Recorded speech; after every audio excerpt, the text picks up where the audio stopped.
اعوذ باللہ من الشیطان الرجیم بسم اللہ الرحمن الرحیم اللہم صلی علی محمد وعلی آل محمد.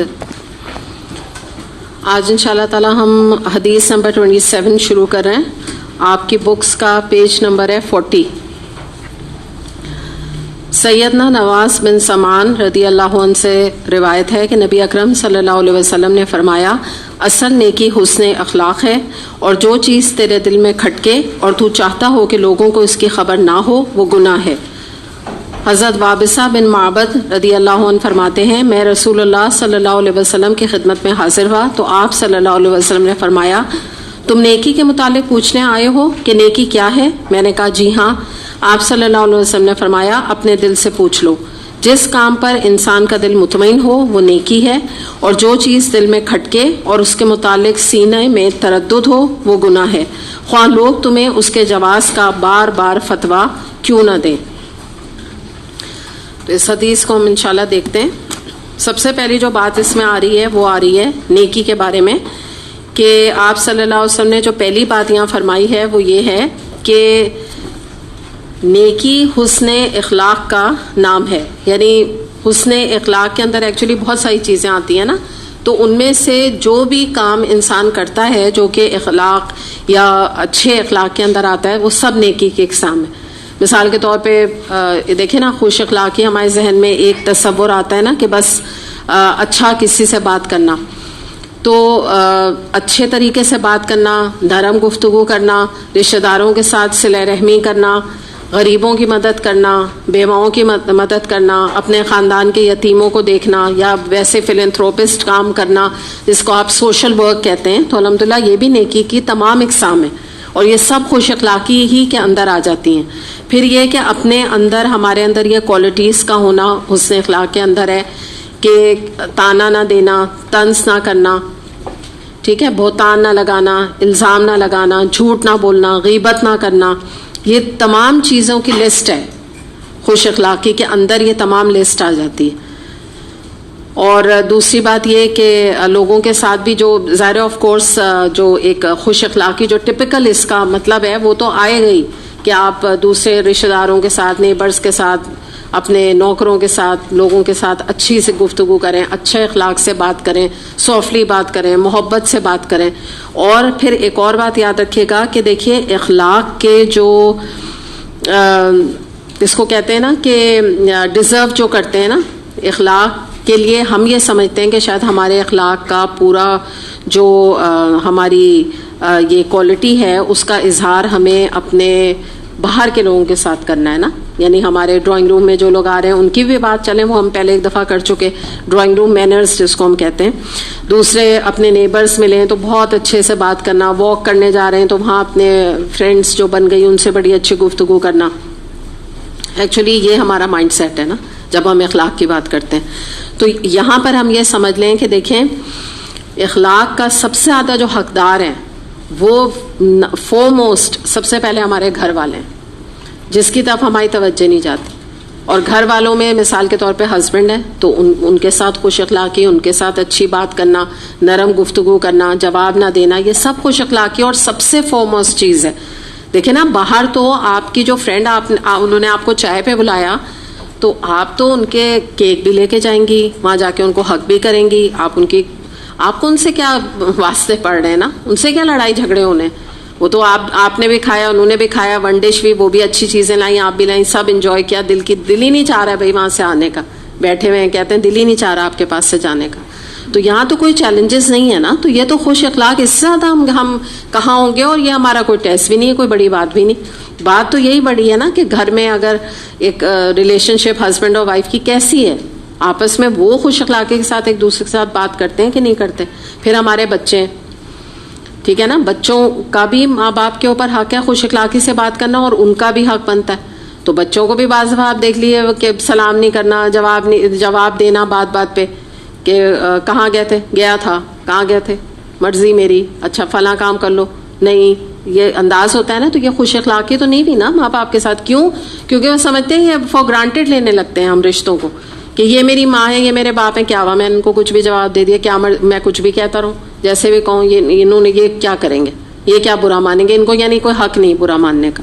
اور ایسے ہی بعض ماں باپ بھی بچوں کے ساتھ بد اخلاقی کا رویہ اختیار کرتے ہیں. یعنی ایک تو چیز ہوتی ہے نا، اب دین کے کوئی احکامات پہ ان کو کوئی بات کو ٹوک رہے ہیں، بعض دفعہ ویسے ہی بلا وجہ ہی بچوں کے کو جو ماں باپ ہوتے ہیں نا وہ برا بھلا کہتے رہتے ہیں یا بد اخلاقی کا رویہ ان کے ساتھ روا رکھتے ہیں. اور پھر اسی طرح سے گھر میں اور بھی ریلیشن شپس ہوتی ہیں، ساس و بہو کی بھی ہوتی ہے، دیورانی جٹھانی کی بھی ہوتی ہے، نند بھاوج کی بھی ہوتی ہے، بہت ساری ریلیشن شپس ہوتی ہیں نا. اس کے علاوہ بھی یہ دیور کی بھی ہوتی ہے، جیٹ کی بھی ہوتی ہے جو ساتھ رہ رہے ہوتے ہیں. تو ان میں کس حد تک ہماری خوش اخلاقی ہے، یا دیورانی ہے تو ان کے بچوں کے ساتھ کس حد تک ایک جٹھانی کا تعلق اچھا ہے، ان بچوں کے ساتھ کتنی خوش اخلاقی کے ساتھ وہ بات کرتی ہے. تو یہ ایکچولی ہمارا معیار اخلاق کا ہمیں ڈٹرمن کرتا ہے کہ ہم کس مقام پہ اخلاق کے ہیں. باقی تو ہمارا پرابلم نہیں ہے. ہم جب خوش اخلاقی کی بات کریں گے تو وہ آف کورس آپ یہاں آئے ہوئے ہیں، یہاں آپ ہر ایک کو سلام بھی کرتے ہیں، اچھی طرح بات کرتے ہیں. ہمیں مینرز ایک انسان کو آتے ہیں نا کہ بھائی جب سوسائٹی میں موو کرتا ہے تو وہ ان مینرز کے ساتھ کرتا ہے، لیکن جو اس کی اصلیت ہے نا وہ گھر میں ظاہر ہوتی ہے. اور گھر والے ہی آپ کے بارے میں زیادہ بہتر بتا سکتے ہیں اور آپ کے بارے میں ڈٹرمن کر سکتے ہیں کہ آپ کس لیول پر اخلاق کے ہیں. تو یہاں پہ ہمیں اپنے آپ کو بھی چیک کرنے کی ضرورت ہے اور اپنا محاسبہ بھی کرنا ہے، انٹروسپیکشن بھی، اور اپنے اندر اصلاح بھی کرنی ہے، بہتری بھی لانی ہے، یہ اپنے آپ کو چیک کر کے. تو ایک تو یہ اخلاق کہ اب جیسے ہم نبی کریم صلی اللہ علیہ وسلم کے بارے میں دیکھ لیتے ہیں. یہ جیسے سورہ قلم آیت نمبر 4 میں آتا ہے، وَإِنَّكَ لَعَلَىٰ خُلُقٍ عَظِيمٍ، اور بے شک آپ اعلیٰ اخلاقی قدروں پر فائز ہیں. یعنی آپ صلی اللہ علیہ وسلم کا تو کوئی کمپیریزن کر ہی نہیں سکتا اخلاقی لحاظ سے نا، کیونکہ دیکھیں نا آپ کا معاملہ یہیں پر میں بات کروں گی کہ ازواج مطہرات کے ساتھ بہترین معاملہ تھا. آپ اپنی جو وائفس ہیں ان کو پیمپر کیا کرتے تھے. آپ کی بیٹی کے ساتھ، آپ کی بیٹیوں کے ساتھ جتنی بھی تھیں، اور اس میں خاص طور پہ فاطمہ رضی اللہ عنہا کیونکہ وہ زیادہ دن حیات رہیں، تو بہترین معاملہ تھا. آپ جب ان کے گھر جاتے تھے، آپ سوچیں سب سے پہلے جا کے آپ ان کا ماتھا چومتے تھے اور ان کو کھڑے ہو جاتے تھے ان کے لیے. یعنی جب وہ آتی تھیں تو بھی کھڑے ہو جاتے تھے، جب ان کے بھی گھر جاتے تھے تو کھڑے ہو کے پہلے ماتھا چومتے تھے اور پھر برابر میں بیٹھ جاتے تھے، ان کو بٹھاتے تھے. اور جب وہ آتی تھیں تو بھی ان کی رسپیکٹ میں کھڑے ہو جاتے تھے. تو آپ اس سے ہی اندازہ لگا لیجئے نا کہ آپ کا معاملہ اتنا اچھا ہر ایک کے ساتھ تھا. یہ جو علی رضی اللہ عنہ کے بارے میں آتا ہے، وہ آپ کے داماد تھے، ان کے ساتھ آپ کا معاملہ اتنا اچھا تھا کہ ایک دفعہ ایسی ایک واقعات ملتے ہیں سیرت میں. تو ایک دفعہ علی رضی اللہ عنہ فاطمہ رضی اللہ عنہا کی کسی بات کے اوپر ناراض ہو گیا. تو جیسے ہسبینڈ کا معاملہ ہوتا ہے نا، بھائی وہ بھی تو انسان تھے نا، تو وہ باہر جا کے نا مسجد میں لیٹ گئے. آپ صلی اللہ علیہ وسلم اتنے سینسیٹیو اور اتنی ان چیزوں کی کو نظر رکھتے تھے کہ ان کو سمجھ آ گیا کوئی مسئلہ ہے. انہوں نے علی رضی اللہ عنہ سے پوچھا کیا مسئلہ ہے، کیا معلوم کیا. اس کے بعد ان کو منا کے آپ سوچیں، اور گھر لے کر آئے اور فاطمہ رضی اللہ عنہا سے ایسی دونوں کی باتیں کی، دونوں کو آپس میں جوڑ دیا. تو اس طرح سے آپ یہ دیکھیں نا، اس سے پتہ چلتا ہے آپ کا اخلاق کیسا تھا.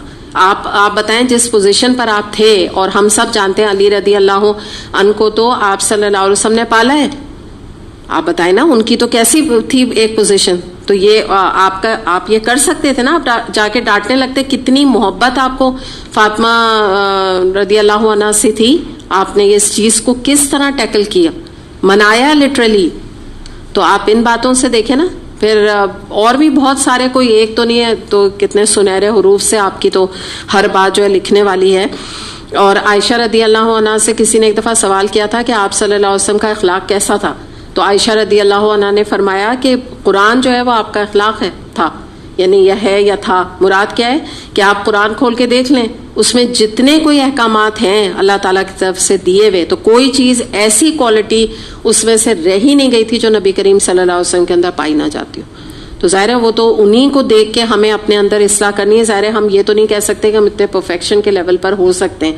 ہم تو مطلب جس کو کہتے ہیں نا کہ ایک ذرہ بھی نہیں ہے آپ صلی اللہ علیہ وسلم کے مقابلے میں، لیکن ہم اپنی کوشش تو کر سکتے ہیں نا. یہ باتیں موٹیویٹ ہمیں کر سکتی ہیں. موطا امام مالک میں آتا ہے کہ آپ صلی اللہ علیہ وسلم نے اپنا مقصد بعثت جو ہے وہ بتایا کہ مجھے اعلیٰ اور اچھے اخلاق کی تکمیل کے لیے بھیجا گیا ہے. پھر آپ نے ترمذی میں آپ کی ایک حدیث آتی ہے آپ صلی اللہ علیہ وسلم کی، اس میں آپ نے فرمایا کہ تم میں اچھے اور بہتر لوگ وہ ہیں جن کے اخلاق عمدہ ہے. یہ بھی آپ نے کرائٹیریا دیا کہ تمہارا جو ایک نیکی کا تصور ہے یا تمہارے ایک اچھائی کا تصور ہے تو وہ اس صورت میں ہے کہ جب تمہاری ڈیلنگ کیسی ہے لوگوں کے ساتھ. اور یہ بات میں نے آپ کو راز بتا دیا کہ یہ جتنا گھر والوں کے ساتھ آپ کا معاملہ اچھا ہے, جتنی آپ کے اندر اخلاق آپ کا گھر والوں کے ساتھ ہے نا, تو بس آپ سمجھے پاس ہو گیا. آپ اسی سے اپنا کرائٹیریا کا اندازہ لگا لیے گا, کیونکہ باہر کوئی ایشو ہے ہی نہیں, باہر کا کوشچن ہے ہی نہیں, باہر کا جس کو کہتے ہیں نا پرابلم ہے ہی نہیں کہ جس کے اوپر بات کی جائے. حالانکہ جو میں حقیقت آپ کو بتا دوں کہ بعض دفعہ جو لوگوں کا جن کا مزاج خراب ہوتا ہے ان کا معاملہ کیا ہوتا ہے کہ گھر والوں سے تو جو ہوتا ہی ہوتا ہے, آپ اس سے بھی جج کر سکتے ہیں اپنے کو بھی, یا کچھ لوگ ایسے, بہرحال بہتر تو یہ ہوتا ہے انسان اپنے کو دیکھے, لیکن میں پھر بھی آپ کو بتا رہی ہوں کہ آپ نے آبزرو کیا ہوگا کہ آپ کے خاندان میں کچھ لوگ ایسے ہوں گے جن کو آپ نے نوٹ کیا ہوگا کہ موسٹ آف دا ٹائم اور موسٹ یعنی جو ایک میجورٹی آپ کہہ لیجیے کہ اکثریت کے ساتھ ان کے تعلقات خراب ہوتے ہیں. بہن کے ساتھ بھی خراب ہیں, بھائی کے ساتھ بھی خراب ہیں, نند کے ساتھ بھی خراب ہیں, مطلب میکے میں بھی خراب, سسرال میں بھی خراب, نیبر میں بھی خراب, کوئی نہ کوئی ایک بندہ ملا ہوا ہے ان کو. تو پھر ان کو اپنا انٹروسپیکشن کرنے کی ضرورت ہے نا. یہ ذرا گون کیسز ہیں, یہ میں ان کی بات کر رہی ہوں. یہ تو ایسے ہوتے ہیں کہ ہر ایک کے ساتھ ہی ان کا کوئی نہ کوئی مسئلہ چل رہا ہوتا ہے. تو یہ بھی خراب اخلاق کا انڈیکیشن ہے کہ کوئی تو پرابلم ہے نا, کہ انہی کے سب سے خراب ہے. تو وہ ہر ایک کو بلیم کرتے ہیں, اس نے میرے ساتھ ایسے کر دیا اور اس نے میرے ساتھ ایسے, تو سارے مطلب ہر ایک نے ہی انہی کے ساتھ زیادتی کر دی ہے. تو یہ بھی ایک انڈیکیشن ہے نا کہ اخلاق کی کمی ہے ان کے اندر, کوئی نہ کوئی ان کے اندر ڈیفیکٹس ہیں, ان کی زبان خراب ہے یا سختی ہے زبان میں, یا یہ کہ کچھ اور ان کے معاملات ایسے ہیں کہ جس کی وجہ سے لوگ ان سے جو ہے وہ متنفر رہتے ہیں. ترمذی میں حدیث آتی ہے, آپ صلی اللہ علیہ وسلم سے پوچھا گیا کہ زیادہ تر لوگوں کو کون سی نیکی جنت میں لے جائے گی. آپ صلی اللہ علیہ وسلم نے فرمایا کہ تقوی اور حسن اخلاق. پھر پوچھا گیا کہ زیادہ تر لوگوں کو کون سی چیز جو ہے یا کون سی بری عادت ہے جو کہ جہنم میں لے جائے گی. تو آپ نے فرمایا منہ اور شرم کا, یعنی منہ کے جتنے گناہ ہیں, ابھی ہم یہی تو بات کر رہے ہیں نا, میں نے ابھی آپ کو اسی لیے پہلے خوش اخلاقی کی لسٹ میں یہ ساری باتیں بتا دی تھی, طنز, طعنہ, غیبت, یہ تمام چیزوں سے بچنا. تو جو منہ کے گناہ میں جو انوالو ہوتا ہے, اور جو شرم کا یعنی یہ کہ جو اپنی عزت اور عفت کی حفاظت نہ کرے, ظاہر ہے زنا کی طرف اشارہ ہے, premarital affairs, extramarital affairs. تو جو ان دو چیزوں کی حفاظت نہیں کرے گا تو وہ بآسانی جس کو کہتے ہیں نا دوزخ میں چلا جائے گا. اور جنت میں جانے کا راستہ تقوی ہے. دیکھیے تقوی تو ہر نیکی کی جڑ ہے. جب اللہ کا ڈر ہی انسان کے اندر پیدا ہو گیا نا تو وہ انشاءاللہ تعالیٰ مطلب جس کو کہتے ہیں نا حت الانکا, وہ گناہ سے پرہیز ہی کرے گا. تو ویسی تقویٰ تو جڑ ہو گئی. دوسری بات حسن اخلاق میں آپ کو میں نے مزید بتا دیا کہ کتنی بڑی لسٹ ہے, کیا کچھ چیزیں اس کے اندر آ جاتی ہیں. ترمذی میں حدیث آتی ہے, آپ صلی اللہ علیہ وسلم نے فرمایا بے شک قیامت کے دن تم میں سے سب سے زیادہ قریب اور میرا محبوب وہ شخص ہوگا جس کے اخلاق سب سے بہتر ہوں گے.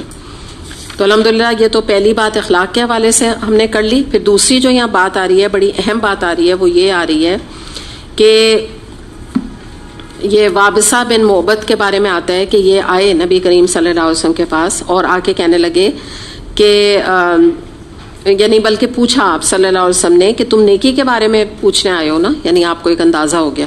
تو انہوں نے کہا جی. تو آپ صلی اللہ علیہ وسلم نے فرمایا کہ تم اپنے دل سے پوچھو. یہ نا استفتی قلبک, یعنی کیا مراد ہے, اپنے دل سے تم فتویٰ لے لو کہ نیکی کیا ہے, تمہیں خود اس کا آنسر مل جائے گا.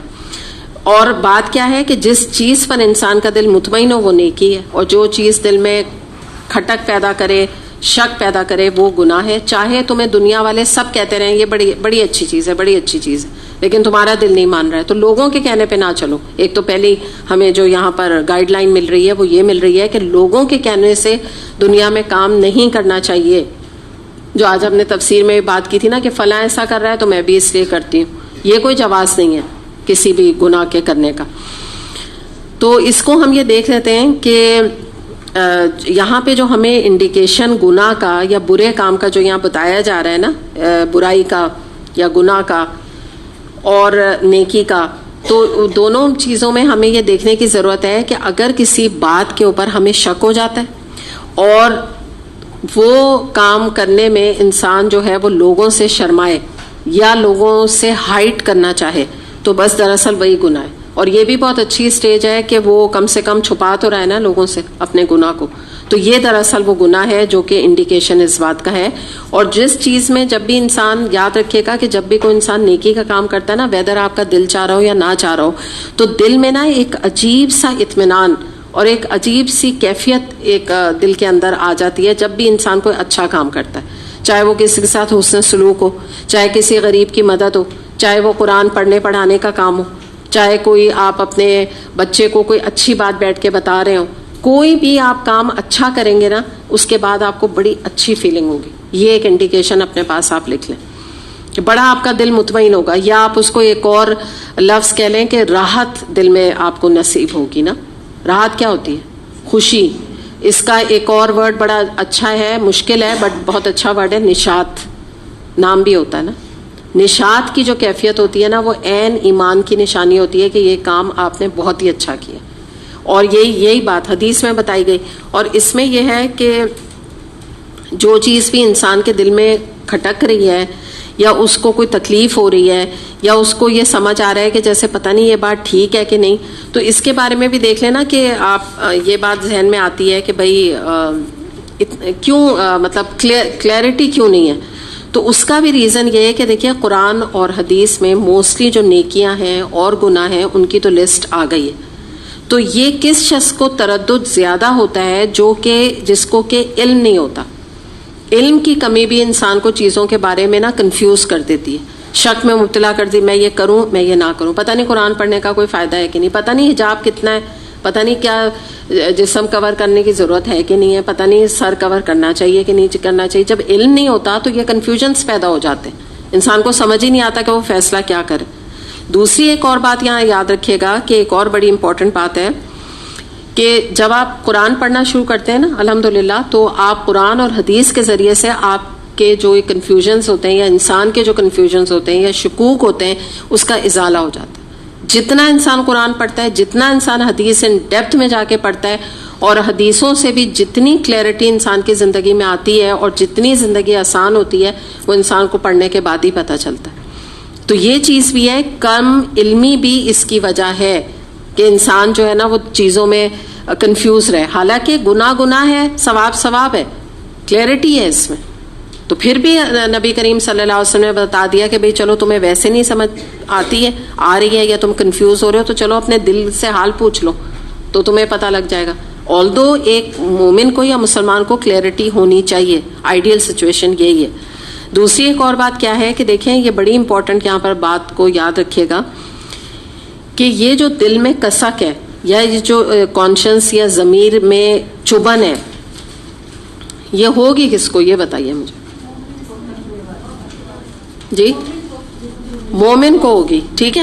اچھا, جو انسان جو ہے وہ گناہوں پہ اصرار کرنے والا ہے, گناہوں کو کنٹینیوٹی کے ساتھ کرنے والا ہے, لائف سٹائل چوائس کی طرف کرنے والا ہے, اس کو یہ کسک ہوگی. یہ بھی یاد رکھیے گا, ٹھیک ہے. تو یہ بھی ایک بہت امپورٹنٹ چیز ہے. یہ بھی ایک طرح سے آپ یوں سمجھ لیجئے کہ یہ اللہ کا بہت بڑا ایک طرح سے کرم ہے کہ انسان جو ہے وہ کوئی چیز گناہ کا صدور کرنے لگے اور اس کو شک پیدا ہو جائے, اس کے ضمیر اندر سے اسے کچوکے لگائے یا اس کو پرک کرنے لگے کہ تم نے اچھا نہیں کیا, تم نے اچھا نہیں کیا, یہ تو گناہ ہے. تو یہ جو ہے نا یہ بڑی اچھی نشانی ہے انسان کے لیے.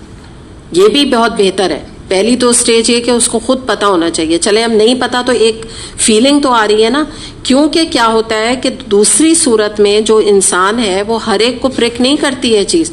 جو شراب پینے والا ہے وہ تو ایک دن اس کو احساس ہوگا نا میں نے یہ غلط, پہلے دن ہوگا, دوسرے دن ہوگا, اس کے بعد کیا ہوگا کہ پہلی بات احساس ہی ختم, گناہ کا احساس ہی نہیں ہو رہا, شک ہی نہیں ہے کسی بات پہ, تردد ہی نہیں ہو رہا اس بات کے اوپر. دوسری بات کیا ہے کہ اگر دل میں خیال آئے بھی ذرا سا کہ بھئی یہ تو اذان ہو رہی ہے اور میں شراب پی رہا ہوں, یا اذان ہو رہی ہے میں ٹی وی پہ یا میں موبائل پہ کیا دیکھ رہی ہوں یا دیکھ رہا ہوں, تو کیا ہوگا کہ وہ اس کو اپنی ضمیر کو تھپک تھپک کے سلا دے گا. یہ دو فرق ہوں گے. ایک تو تردد ہونے پہ فوراً انسان اپنا شک دور کرے گا, یہ تو مبارک ہے کہ شک بھی چلے کوئی مسئلہ نہیں ہوا, اس نے دور کر لیا کہ ہاں بھئی یہ گناہ ہے. لیکن ایک اور جو مسئلہ ہے وہ یہ بڑا پرابلم سم چیز ہے کہ یہ یاد رکھیے گا کہ یہاں جو یہ بات آ رہی ہے نا کہ جس کے دل میں تمہیں کھٹکے اور تمہیں تردد ہو تو وہ گناہ ہے, تو یہ بھی ہر ایک کو نہیں نصیب ہے یہ چیز. موسٹلی جو لوگ ہیں یا میجورٹی لوگ ہیں یا جو لوگ آپ یوں کہہ لیجیے گناہ میں انوالو ہیں، تو ان کو نمبر 1 احساس ہی نہیں ہوتا. شک کیا ہوگا؟ احساس ہی نہیں ہوتا ہم گناہ کر رہے ہیں.